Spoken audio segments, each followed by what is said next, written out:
we're creating so much data all the time. We're creating it manually in Salesforce. We're bringing in third-party systems and list uploads. And that inevitably causes duplicates that you have to go clean up. And so again, in this analogy of going to the dentist, we're going to do a full clean. We're going to look at that database, find those duplicate records, and clean it up, reduce them, merge them into the individual records that they can be with the best data.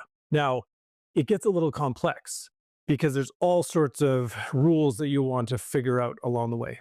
To keep the demo short, I'll focus on an easy use case where we're looking at leads and we're matching them by email match. So an exact match on email.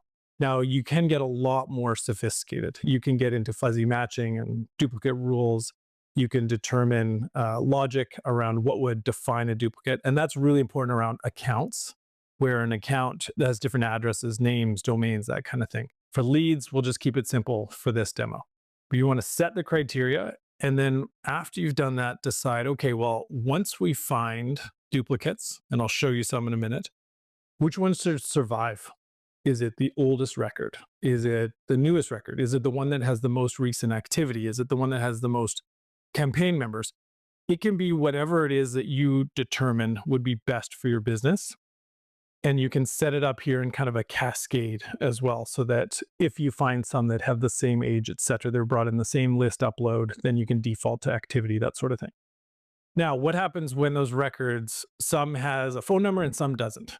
You can say, well, even if we're going to survive the one that doesn't have the phone number, let's bring the phone number in from one that does. And there's also complexity around things like, hey, let's say someone opted out of your marketing messaging. You probably want to prioritize that, even if it's not the winning record, so that you don't get hit with like anti-spam laws. Okay, so we've gone through the rules, definition. Customers would obviously spend more time choosing all those. But what does it look like? Now we've gone through and run a match. It's crawled through all the records, in this case, leads in the database, and it's found those that have the same email address. And you can see there's pages of these. What we try to do is highlight, and hopefully it's showing up on the screen share, the records that will survive based on your rules, as well as the fields that will be on that surviving record. So you can see here that the phone wasn't included on that surviving record, but we're going to bring it in from one of the others. And likewise, that opt-out was on a different record, and we'll bring that onto the new one. So I'll stop there and just see if you have any questions before we move on.